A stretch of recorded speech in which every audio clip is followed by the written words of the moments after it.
Sebelum kita mulai, cerita tentang Reva minum dengan temannya Hana. Jangan lupa dulu like-nya, dan subscribe-nya, channel cerita roman ini. Bab 463. Nara sangat marah. Dia berkata, kalian ini bukan bersulang tetapi sengaja ingin membuat orang mabuk. Reva, ayo berhenti minum. Hana langsung berkata, Kak, ucapanmu itu salah. Anggur ini kan gak diminum oleh Reva sendiri saja. Orang lain juga ikut minum. Kan, berapa banyak yang Reva habiskan, orang lain juga sama-sama menghabiskan dengan jumlah yang sama. Apalagi mereka juga minum duluan. Mana bisa dikatakan ingin membuat orang mabuk, kalau teman akrab biasanya minum lebih banyak, kalau bukan teman ya ikut minum sedikit. Semua orang kalau minum juga begitu, kan, mereka sudah bersulang untukmu itu artinya sudah menghargai dan menghormatimu. Kau mana bisa berkata seperti itu? Orang-orang di sekitarnya juga ikut berseru. Mereka berseru, bahwa jika Reva tidak berani minum maka harus berlutut, bersujud atau sejenisnya. Intinya mereka sengaja menggunakan semua cara untuk membuat Reva tak berdaya. Melihat ini, Nara merasa sangat marah. Dia sudah tahu sejak awal, bahwa Hana tidak punya niat baik, tetapi dia tidak menyangka bahwa mereka akan menggunakan cara hina seperti itu. Dan kali ini kalau Reva tidak minum, maka itu akan sangat memalukan. Dengan santai Reva menepuk-nepuk Nara dan berkata dengan kencang, tidak cocok menggunakan cangkir ini. Dewa mabuk langsung mencibir, kenapa, mau menyerah? Kalau takut katakan saja, aku akan mengganti cangkir yang lebih kecil untukmu. Reva menggelengkan kepalanya, maksud aku, cangkir ini terlalu kecil. Ayo ambil yang lebih besar lagi. Semua orang langsung tertegun. Cangkir ini saja isinya sudah setengah liter. Dan Reva masih bilang ini terlalu kecil, apa dia ingin menggunakan baskom untuk minum? Si dewa mabuk juga tampak terperangah, dengan marah dia berkata, gertakan sambal macam apa ini, kau sengaja ingin menakutiku. Aku kasih tahu ya, aku sama sekali tidak takut, seberapa besar pun cangkirnya, aku akan jabanin, yang penting kau berani minum saja. Reva tersenyum. Kalau begitu, ayo kita ganti dengan yang lebih besar, kau tunggu sebentar. Dengan cepat Nara menarik Reva. Reva, kau jangan terlalu maksa, minum seperti ini bisa mati nanti. Reva terkekeh, tenang saja, jangan khawatir, aku tahu kok. Reva berjalan ke dapur dan mengeluarkan 2 baskom. Semua orang yang ada di ruangan itu langsung gempar. Baskom sebesar itu setidaknya bisa menampung 3 liter. Kan, Reva, apa kau sudah gila? Dengan cepat Nara bertanya memangnya sekarang sedang lomba minum. Semua ini adalah alkohol dengan kadar tinggi. Setengah liter saja itu sudah sangat sulit dihabiskan. Dan sekarang ini 3 liter, apa tidak mati nanti? Si dewa mabuk langsung berubah ekspresi wajahnya. Dia memang dijuluki sebagai dewa mabuk, tetapi itu juga masih harus melihat jumlah anggurnya. Dia bisa minum hingga 3 liter, tetapi kalau terlalu banyak dia juga tak akan mampu. Apalagi tadi dia sudah minum sedikit tadi. Kalau sekarang dia minum 3 liter lagi, apa itu tidak akan membuatnya mampus? Si Reva ini benar-benar ingin bertarung nyawa dengannya ya. Kalau minum seperti ini, siapa yang bisa tahan? Reva terkekeh, tidak apa-apa, bisa jadi dia tidak punya nyali untuk minum bersamaku. Mendengar ucapannya ini, si dewa mabuk itu langsung marah. Bedebah, beraninya kau menggertakku. Kau kira aku takut padamu? Memangnya kenapa kalau pakai baskom ini? Aku tetap akan minum kok, tetapi aku ingatkan dulu ya, karena baskom ini kau yang pilih sendiri jadi kau harus minum lebih dulu. Kalau tidak, nanti setelah aku menghabiskannya kau malah berkelit, itu jadi tidak seru lagi. Ujar si dewa mabuk itu dengan kencang. Dan orang-orang yang berada di sekitar mereka langsung mengiyakannya. Ya benar sekali, kau yang pilih sendiri wadahnya jadi kau juga yang harus minum anggurnya lebih dulu. Kalau kau mampu, minum dulu saja, setelah itu kami baru ikut minum. Hehehe, berani sekali ambil baskom untuk menakut-nakuti orang. Apa kau kira kami semua orang bodoh, jadi akan merasa takut dengan trik sampahmu ini? Hana juga mendengus dingin.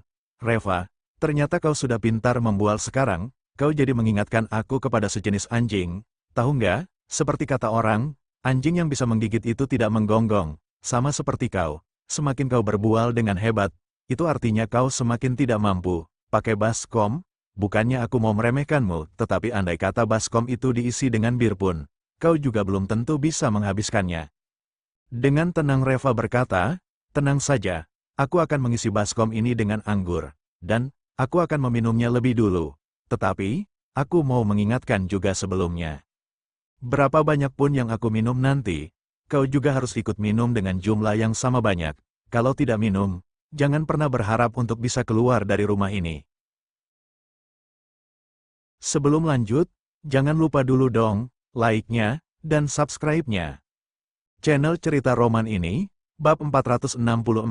Saat semua orang mendengar bahwa Reva yang akan minum anggur itu dulu, langsung membuat mereka semua tertawa terbahak-bahak. Dengan anggur yang begitu banyak, setelah dihabiskan Reva pasti akan mabuk. Dia minum dulu, itu namanya orang bodoh, kan? Si dewa mabuk langsung tertawa. Oke, seberapa banyak pun yang bisa kau minum, aku akan mengikutinya, kalau tidak minum itu pecundang. Reva mengangguk dan melambaikan tangannya, ayo, tuangkan anggurnya. Dengan cepat seseorang langsung menghampiri dengan sekarton anggur. Dia membuka botol anggurnya dan menuangkan isinya ke dalam baskom. Dengan gundah Nara berkata, Reva, kau jangan berlomba dengan mereka. Mereka hanya sengaja ingin memperdayaimu, jangan tertipu. Hana langsung berkata, Kak, kau jangan ikut campur, ini urusan para pria, untuk apa kau ikut campur? Apalagi Reva sendiri juga sudah bilang, kalau tidak minumkan tidak bisa keluar dari rumah ini. Kenapa? Kau ingin dia mempermalukan dirinya sendiri, jadi menantu yang menumpang di rumah kita saja itu sudah cukup memalukan. Sekarang kalau kau membuatnya mempermalukan dirinya sendiri lagi, lebih baik suruh dia mati aja. Nara sangat marah sekali. Ini jelas-jelas Hana sengaja ingin mempersulit Reva. Dan pada saat ini, 3 botol anggur sudah dituangkan ke dalam baskom, dan baskom itu pun masih belum penuh. Reva mengambil sebotol anggur lagi dan langsung menuangkannya ke dalam baskom. Dengan begitu baskom itu sudah terisi hampir penuh. Nara buru-buru mencegahnya, Reva, jangan diminum. Reva terkekeh dan melambaikan tangannya. Dia mengambil baskom itu dan langsung menghabiskan anggur yang ada di dalam panci tanpa menyisakan setetes pun di depan tatapan semua orang. Semua orang yang berada di tempat itu langsung terpana. Mereka mengira Reva akan pingsan setelah minum 2 teguk. Tetapi nyatanya Reva bisa menghabiskan semua dalam 1 kali minum. Dan yang paling penting, setelah minum Reva sama sekali tidak kenapa-napa. Dia seperti hanya minum air biasa saja. Nara juga terpana. Sebelumnya Reva sama sekali tidak pernah minum anggur.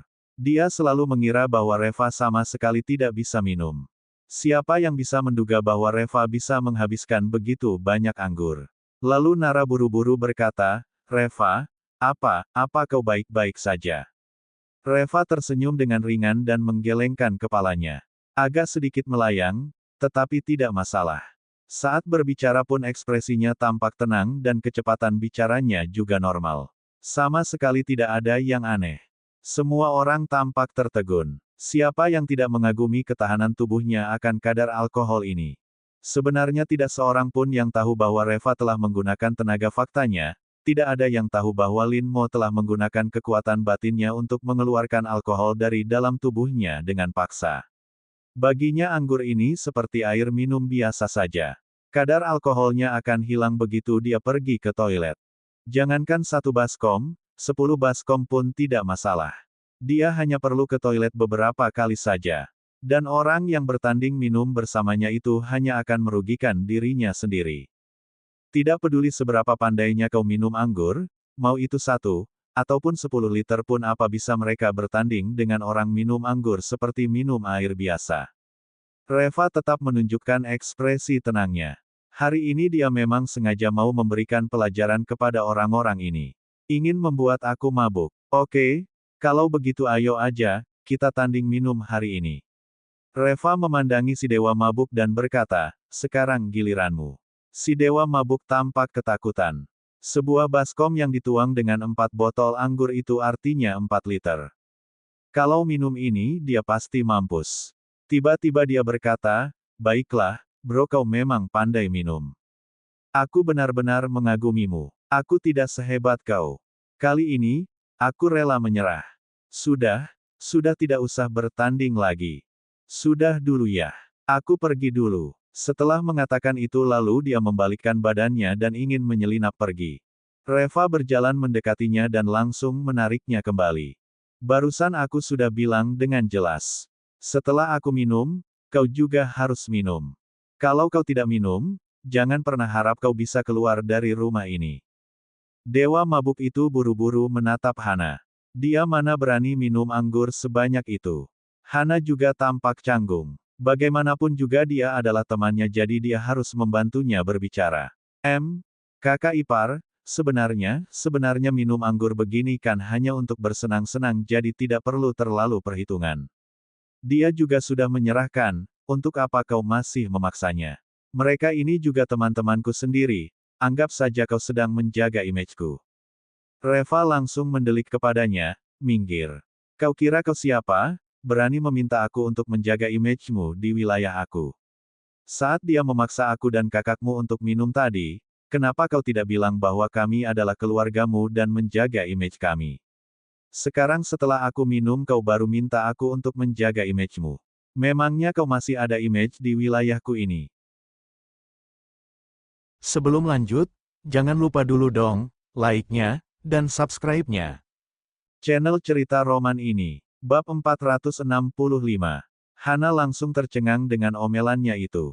Dia sama sekali tidak berani mengatakan apapun untuk sementara waktu. Dia tidak tahu bahwa Reva sedang sangat emosi.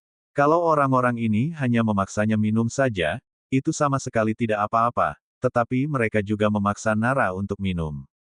Reva bukan orang bodoh. Orang-orang ini ingin membuat Nara mabuk pasti memiliki niat jahat terhadapnya. Dan pada saat itu Hana malah ikut-ikutan membantu mereka. Bagaimana mungkin dia tidak marah? Dia memang menghormati Axel dan Alina tetapi itu tidak berarti dia harus menjaga image Hiro dan Hana. Kalau masalah umum lainnya, Reva masih dapat mengabaikannya. Tetapi kali ini masalah ini telah melampaui batas, bagaimana mungkin dia bisa bersikap sopan terhadap mereka? Setelah terjadi keheningan sejenak lalu Hana langsung berkata, Reva, kau berani memaki aku. Apa kau sudah lupa bahwa kau masih dibiayai oleh keluarga aku? Kau makan di rumahku, tinggal di rumahku. Kau hanyalah seorang menantu tak berguna yang menumpang hidup di rumahku. Berani-beraninya kau bersikap seperti itu kepadaku sekarang. Lihat saja nanti, aku pasti akan menelepon kedua orang tua aku dan meminta mereka untuk membuat perhitungan denganmu. Hiro juga ikut berseru, Reva, bagaimana cara kau berbicara dengan istriku? Mereka ini juga teman-temanku, kau mau apa? Kau pikir aku? Sebelum dia sempat menyelesaikan ucapannya, Reva sudah langsung meraih botol anggur dan menghantamkannya ke kepala Hiro. Hiro langsung jatuh ke lantai sambil memegangi kepalanya dan tangannya tampak berlumuran dengan darah. Hana langsung berteriak dan segera menghampiri Hiro untuk memapahnya. Suamiku, apa kau baik-baik saja? Reva, apa kau sudah gila? Aku mau panggil polisi biar mereka menangkapmu. Nara juga ikut melawannya, dia langsung berkata, oke, kau bisa panggil polisi. Kalau kau panggil polisi, aku akan bilang bahwa kau masuk ke rumah ini dengan tanpa izin dan membawa orang-orang untuk merampok. Suami aku hanya membela diri. Hana, kalau kau benar-benar ingin bersikap egois, aku juga akan membuatmu sekalian masuk ke penjara saja. Hana langsung tertegun. Dia buru-buru berkata, Kak, aku ini adik kandungmu. Dengan marah Nara berkata, kau masih berani bilang itu. Tadi saat mereka ingin membuat aku mabuk, kenapa kau tidak menghentikan mereka? Sekarang kau masih berani bilang bahwa kau adalah adik kandungku. Hana, aku kasih tahu ya. Masalah hari ini tolong kau jangan membuat onar lagi. Kalau tidak, meskipun aku ribut dengan papa dan mama pun, aku tidak akan membiarkan Hiro mengelola perusahaan konstruksi, dan aku juga tidak akan membiarkanmu untuk ikut campur dalam bisnis apotek kita. Hana langsung terpaku. Dia benar-benar tidak berani meraung lagi. Dia mengerti perangai Nara. Kalau Nara sudah benar-benar marah, kedua orang tuanya pun tak akan bisa menghalanginya. Reva menatap si dewa mabuk itu, lalu berkata dengan dingin.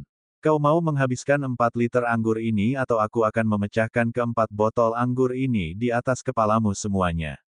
Si dewa mabuk itu langsung merasa malu. Dia tahu bahwa jika dia tidak menghabiskan anggur itu hari ini, dia pasti tidak akan bisa melangkah keluar dari rumah ini. Dan pada akhirnya mau tak mau dia mengangkat baskom dengan wajah meringis kemudian minum anggur itu sedikit demi sedikit. Setelah minum kurang dari setengah baskom itu, dia langsung berlari ke toilet dan muntah. Namun, Reva tidak terlalu mempedulikannya. Setelah selesai muntah lalu dia mulai minum lagi. Untuk menghabiskan satu baskom anggur ini, dia sudah muntah 4 kali dan akhirnya dia memuntahkan seonggok darah. Tetapi Reva masih tetap memaksanya untuk menghabiskan semua anggur itu. Tentu saja Reva juga memperhatikannya. Dia tidak akan membiarkannya mati.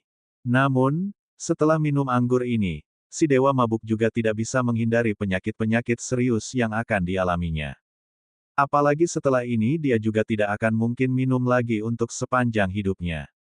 Semua orang yang berada di sekitar mereka langsung memucat saat melihat keadaan ini. Awalnya mereka hanya ingin memperdaya Reva, tetapi siapa sangka malah dewa mabuk mereka yang dikerjain habis-habisan. Melihat dewa mabuk tergeletak di lantai, seketika itu situasi di dalam ruangan itu langsung sunyi. Tidak ada satupun dari mereka yang berani berbicara, dan pada saat ini, Reva mundur selangkah lalu tersandung seolah-olah kakinya lemah.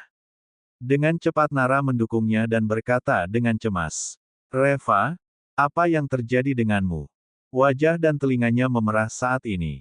Dia mengibas-ngibaskan tangannya seolah-olah sudah mabuk. Tetapi sebenarnya dia hanya pura-pura saja. Dia ingin membuat semua orang ikut minum bersamanya. Semua orang langsung menghela nafas lega. Menurut mereka sepertinya Reva memang sudah sampai pada batas limit minumnya. Hana sangat marah sekali. Dia menggertakkan giginya lalu diam-diam mengedipkan matanya kepada para teman-temannya. Dia mengisyaratkan mereka untuk menggunakan kesempatan itu untuk terus melanjutkan minumnya. Jangan lupa like, subscribe, dan bunyikan tanda loncengnya.